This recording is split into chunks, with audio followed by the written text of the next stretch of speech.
Hey everybody, and welcome to the second episode of RAM Chat. I'm Erin Crew, Director of Communications, Marketing, and Media, and I have with me today two Zoom experts. I can't see where they are in my box. Kelly Murray, Dr. Kelly Murray, our Director of Curriculum and Instruction. Hey, Kelly. And hi, everyone. Our Assistant Superintendent. Both were on last week. This is my first time.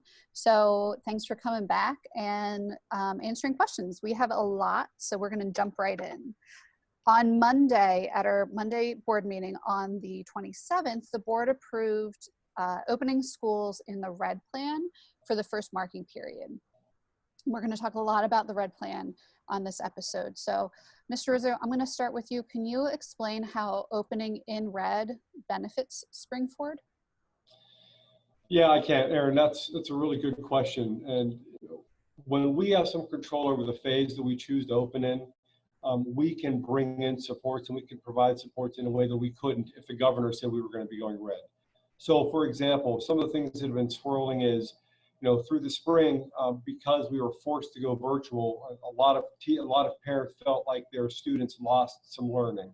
So one of the early things that we're going to do is be able to test levels. We're going to bring kids in small groups, preserving social distancing, following all of our safety measures to make sure that we assess our kids, see where they are so we can plan accordingly and keep them moving forward on their individualized learning path.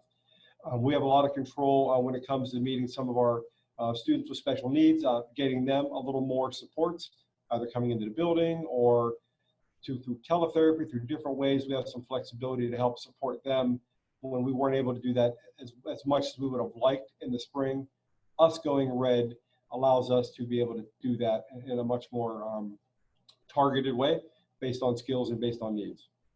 And we'll have two of our four special ed supervisors on a little bit later in this episode to talk a bit more about the special ed process, what parents can expect when we start to open back up. I know that you've talked a little bit in the past, I think it was in last week's episode, about a social emotional wellness committee. Is that what it's called, that you've been working through over the summer? Yeah, we coined it the Social Emotional Learning Task Force. But yeah, that's what it is.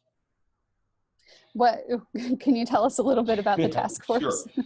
And again, it's all in a name. But yeah, so here's what we've realized. We've realized that by our students not being in school, they've taken a hit. They've taken a hit by not being able to connect with each other. And regardless of what phase we were going to go back in, whether it be red, yellow, or green, our students needed to have some extra supports that they would not normally have had in place. So we are tasked with creating a structure and a framework for how we're going to support our teachers and how we're going to support our teachers supporting their students when they come back. So you're going to see when students come back to school, more of a focus on connection, more of a focus on getting to know you. We have been talking, for years we've been saying you matter, and that's what this is about. This is about letting each student know that while we're not physically present with each other, that you matter, that the time that we spend together is valuable, not about anything other than you and getting to know you. And so students getting to know other students and teachers getting to know students. So that's really important. So we're going to talk about the first day of school. We're going to talk about the first week of school, the first month. And as we progress throughout the year, how we can have those touch points regardless of what phase we're in so students can still feel connected. So we have that in place, or that is an ongoing thing. And this task force is not only going to meet and are meeting throughout the summer, but they're going to meet weekly throughout the fall, touching base, sharing strategies, providing tips, providing add-ons to the frameworks that our teachers are well equipped and trained to be able to handle these needs as they come up. And then we have our supports. Whenever we're all in the building, we have our SAP teams, we have our school counselors, we have our behavior specialists, we have a lot of people that are engaged in the process of helping our kids do school. Those supports are still in place, even if it's virtual. So we have a lot of things in place to help our kids feel successful. And if they're not feeling well, they can connect with somebody pretty quickly. Thanks. Kelly, I'm going to pivot and switch over to you. So we have a lot of questions that have come in from parents that are really specific, but also I think helpful for them to understand as we're talking about the red phase and some phrases that they might hear us use throughout the whole red phase process. That's a tongue twister. So let's start off with explaining the difference between curriculum and Canvas. Sure, this is a great question. Canvas is what's called the Learning Management System, or you may hear it referred to as an LMS. Canvas is not our curriculum. What Canvas is basically a system that allows us to deliver the curriculum in a virtual setting. This platform can be used whether or not kids are in school full-time or if we're shut down in a red phase where students are learning from home. It is basically the delivery mechanism.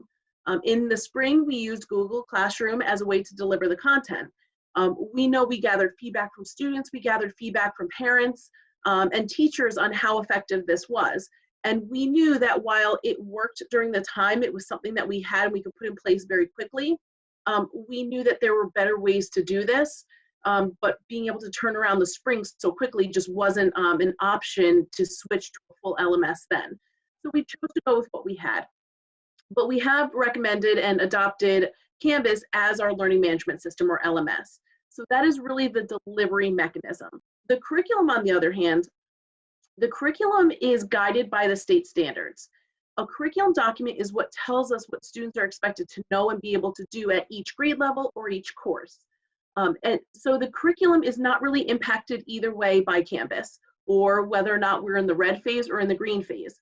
Our curriculum will remain consistent regardless of which phase we're in.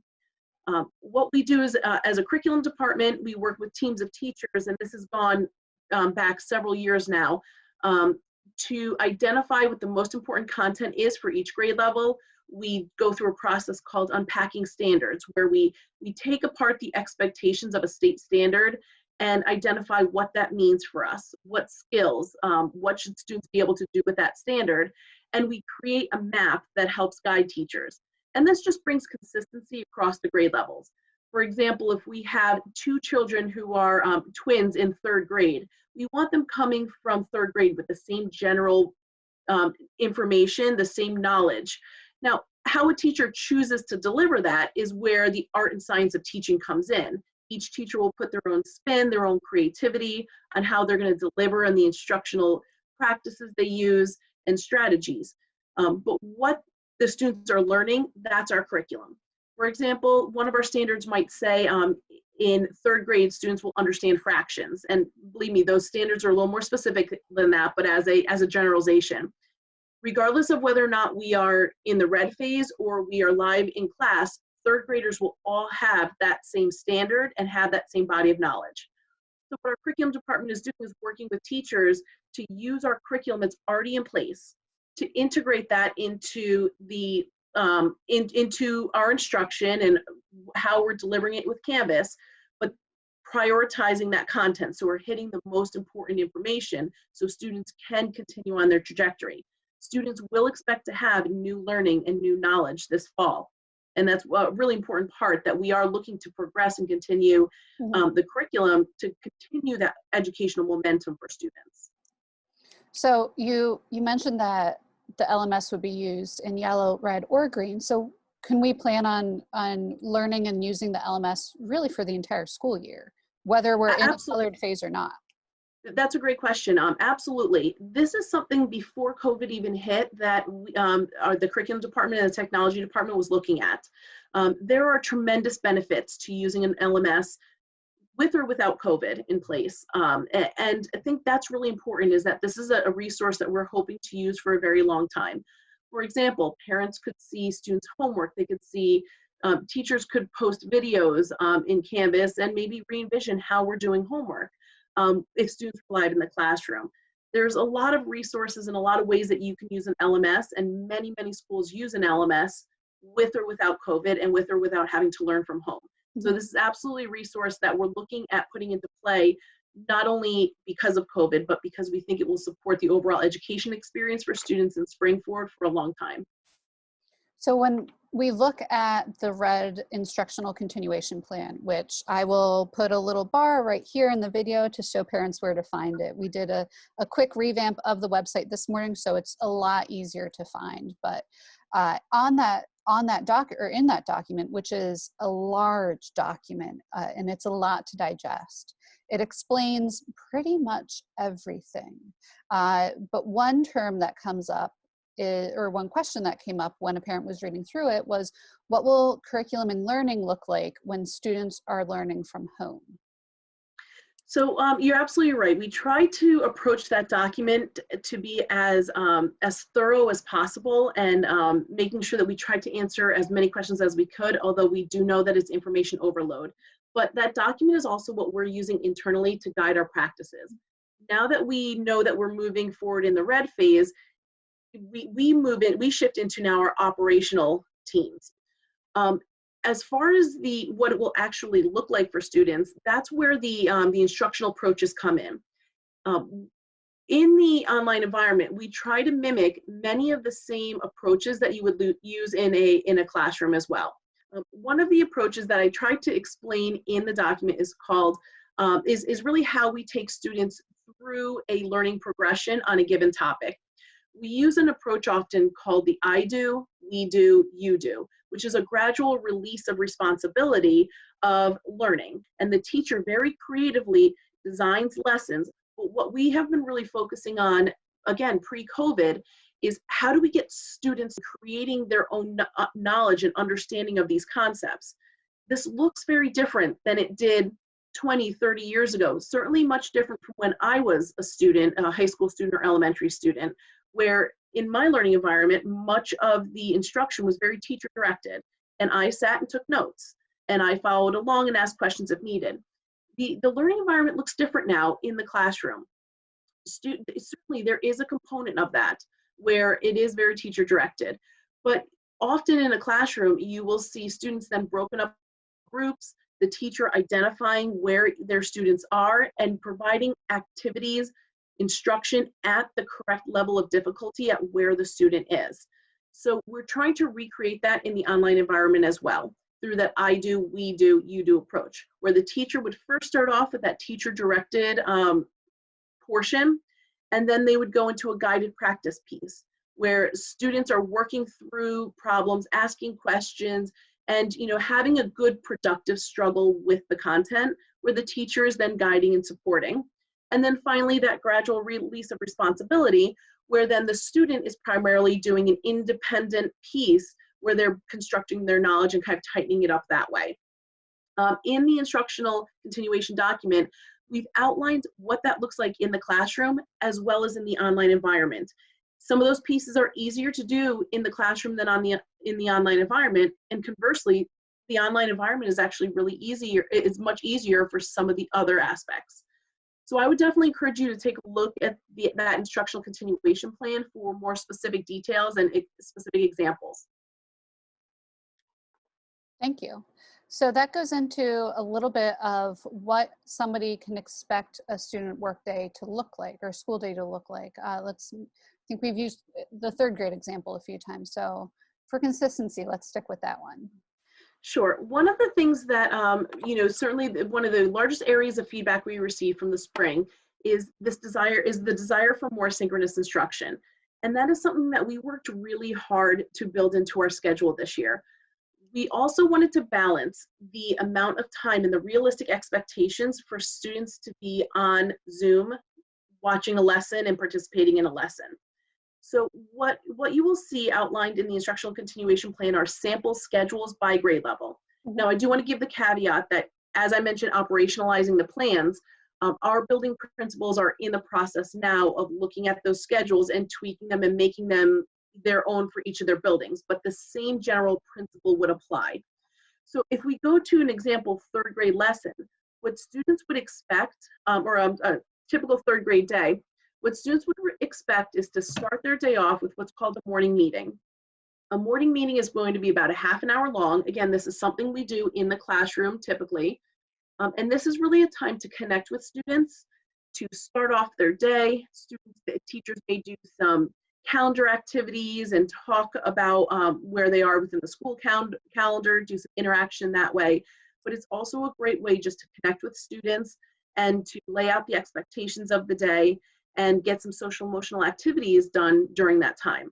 So start off with approximately a half an hour session, and that would be live on either Zoom or Teams, depending on the teacher's comfortability with those platforms, where all students would be invited to attend via live. Then moving on after the morning meeting, students would participate in an ELA block. Now this is an approximately an hour and a half ELA block of time. Now, we're not expecting students or teachers to be leading an entire hour and a half lesson on Zoom on English language arts, because at that point you're looking at a student sitting in front of Zoom for 2 hours, and that's not realistic, especially for the age group. So during that hour and a half time frame, students can expect some instruction live on Zoom with their teachers, and that's probably going to be about 20 minutes to a 30-minute lesson. That could be whole group instruction where your entire third grade, your entire teacher's class would be all together. Or the teacher may choose to break them up into small reading groups depending on the needs of their students. But at some point during that ELA block, students would have a 20 to 30-minute live lesson on Zoom with their teacher. During the rest of that block, students would be given opportunities to interact using Canvas.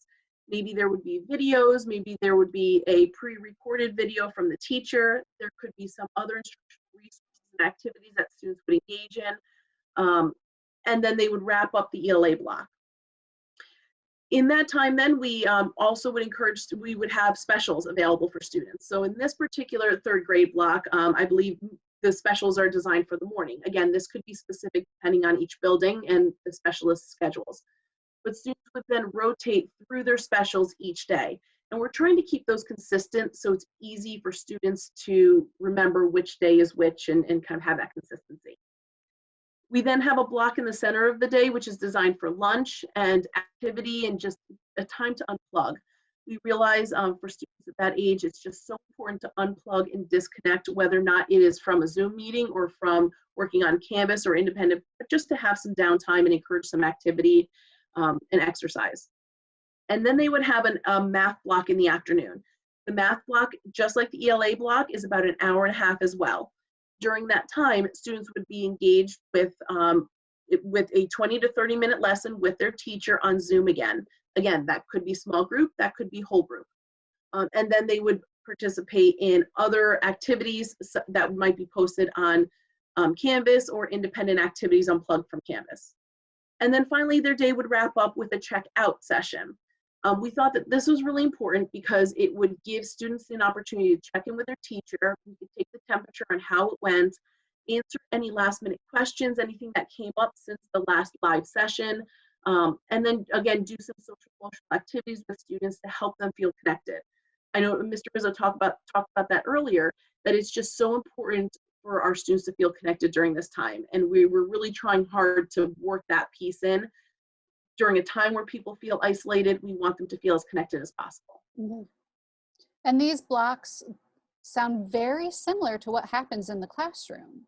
When a teacher Absolutely. is teaching in the physical classroom, it's not, as you said before, sit and listen to a lecture for an hour and a half. It's really getting up and moving around and working one-on-one and then individually. You hit the nail on the head. That's absolutely right. And that's what we're trying to recreate. And we're trying to use technology skillfully to do that. And we also realize too that this is meeting, the request for more synchronous instruction, but it gives the ability for students to interact multiple times during the day with their teacher at different points with different content, but to also then have that time to disconnect and work independently on something and still have a time to come back to their teacher for questions if needed. So the secondary schedule looks really different. The secondary schedule follows a sort of a morning afternoon split each day. And I know that our high school principals worked really hard on coming up with that schedule, but it's definitely different. So can you explain how they got to that point? Absolutely. The 7th through 12th grade schedule is very different from this because the structure of a student's day typically in the building is based on class periods. Mm-hmm. So students start with period 1 and go through period 7, switching classrooms. So we needed to keep that piece intact so that students would still have their courses so that when we go back into the buildings, they could seamlessly transition to their typical schedule. So the live instruction is based on that schedule. This was done very purposefully. This does not mean that students are only getting instruction in a period for 2 days a week. The days that students are not engaged in live instruction, there will be content posted on Canvas for them. So it is a full day of instruction for those students where they're alternating either this work and working asynchronously or live instruction periods. Now, this has been one of the most popular questions we had is why don't we just follow a student's schedule from period 1 through period 7 every day? And this is something we considered quite a bit. And to be quite honest, the reason we're not is because we're concerned with the amount of time students will be in front of Zoom. That is essentially, if they were to follow their schedule from start to finish, that's almost 5.5 hours that students will be on Zoom meetings throughout the day. And we just aren't sure that that is the best approach, nor do we think we're necessarily using technology as effectively as possible. I know I struggle to sit in meetings that are that long, and we're just afraid that by the time students get to periods 5, 6, and 7, they're going to be zoomed out. So we're trying to really get the most targeted instruction during the time and the most effective instruction by using this model. You'll also notice in the schedule that Friday is reserved, and this is the case for both elementary and secondary. Friday is going to be a reserved time where students can connect with their teachers on a one-on-one setting if needed, maybe small groups if needed, but that's more of that individualized attention. So there's always that stopgap at the end of the week where we can tie it up. If a student is struggling, we don't want them to go too long on the online learning environment without being able to reach out to their teacher and say, hey, we need some help with this. So Friday is designed to be that stopgap on a weekly basis where the students can make appointments with their teachers, get extra help, engage in small group instruction, but there will also be content posted on Canvas that day as well. So it is still 5 days of school. Absolutely. Absolutely. So red and spring are very different by design. Spring was, we've heard the term, we didn't coin it, but we'll use it, of crisis teaching or crisis school, which we were in a crisis. We were closed at 1 o'clock on a Thursday, unexpectedly.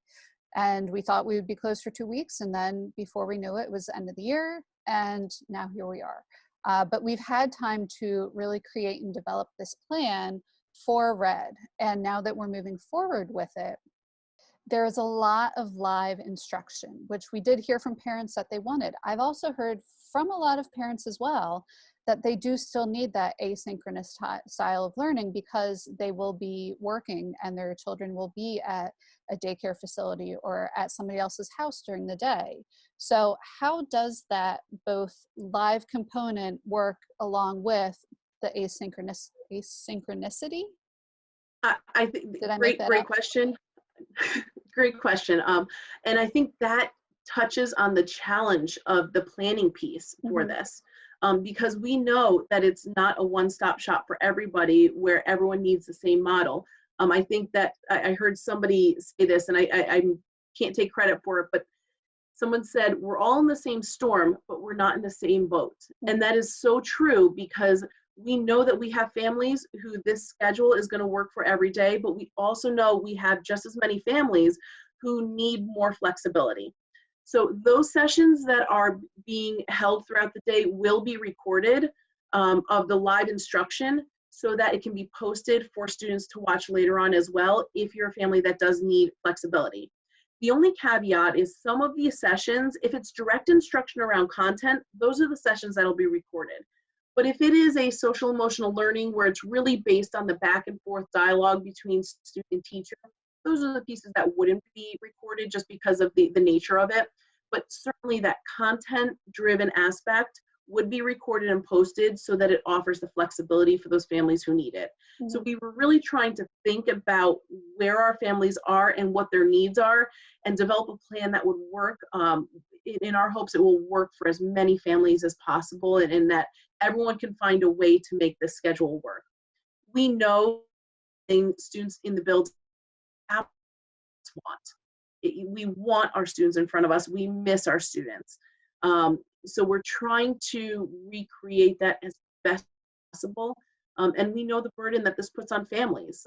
Being a parent of young children myself, I carry that same burden. So it's nothing that any of us take lightly. And we're trying to build this as best as possible to really meet everyone's needs. If, say, they're being dropped off at a friend's house, they can still check in and participate on the move. That Zoom app is amazing. I will give my disclaimer that I would not encourage any high school student to be driving and No. listening or tuning into Zoom at any time. But to the nature of your question is that yes, this is accessible on many mediums. It doesn't necessarily mean that you have to be at your house, sitting at your computer, tuning into these sessions. You have flexibility as to where you do it, where you access this content, and the same thing for Canvas. You have the accessibility and the flexibility to access it when you need it. Thank you, AirPods. Thank you, Subaru smart cars. Thank you for connecting us all of the time. Exactly. Okay, so for parents, what can they expect to do next? We're coming up into the first week of August. We'll have first day verification opening this week, which is still going to be the same in green or red or yellow. We still need that information complete. And we'll keep gathering information, questions for upcoming RAM chats, but what can you tell us about what would be next for them right now? So one of the things that we're currently planning is, you heard us talk about Canvas and the LMS. One aspect that we do have access to is a learning plan for students to learn how to use Canvas. Mm-hmm. And as soon as that's ready, we are hoping to send that out so that everyone has access to it at home. And this will be a really nice platform to help you and your child understand how to use Canvas. And that can be something, if you have time this summer to start familiarizing yourself with that, then it will just make that transition easier. But I do know that the buildings are planning schedules as they typically would be. They're preparing all of the schedules and teachers' assignments, and those pieces will be coming out soon. So as soon as those are ready, those will be released to families. But we have a lot of work on our end in the buildings that we're working on just to prepare to open, just the same as we would, again, if we were in green, but we just have one more level to consider of complexity to this. Mm-hmm. Well, so now we're going to talk to two of our special ed supervisors. So let's welcome them on in. Okay, so we also have with us today Amy Hiller and Dr. Purcell Whitaker, our special education supervisors. Amy, I'm going to start with you. Can you give us a really sort of high-level overview about the supports that will be in place once we reopen in the red for our special education students or students with an IEP? Sure. The district will continue to provide supports and services and implement IEPs for all of our students, regardless of the mode of instruction. Our goal is to provide in-person programming where feasible, following safety precautions, while offering a virtual option through Canvas to meet student needs. We're also examining delivery options for related services, which could include live virtual sessions or in-person delivery when appropriate. And we also plan to continue to hold all meetings virtually. Great, thank you. And Dr. Whitaker, how will children be evaluated and tested, especially those children who may have been in the queue back in March before the shutdown? Sure, we plan on resuming evaluations as soon as possible. We have developed safety protocols for students being evaluated, as well as the psychologist. We're following the CDC guidelines regarding evaluations, and also following the guidelines of NASP, which is the National Association of School Psychologists. So before we want to begin evaluations, we want to make sure that we have guidelines and protocols in place for the purposes of the safety of the child and also the school psychologist.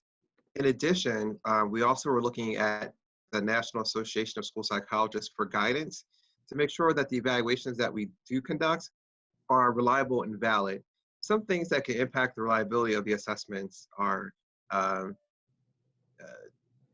the evaluation is presented with the plexiglass and the mask. Those things are, not normal testing conditions. So we want to get some guidance from NASP to make sure that when we do start the evaluations, that our reports are going to be reliable and valid assessments. Great, thanks so much. And for you guys, what are the next steps? Sure. By now, you would have received additional communication from our department. I would also encourage everyone to tune in to the Monday board meeting, where we will be presenting more detailed information regarding our plan. And as always, the safety of our students and staff remains our top priority.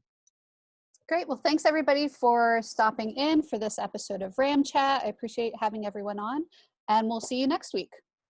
Bye. Bye. All right, thank you. Take care. Thank you.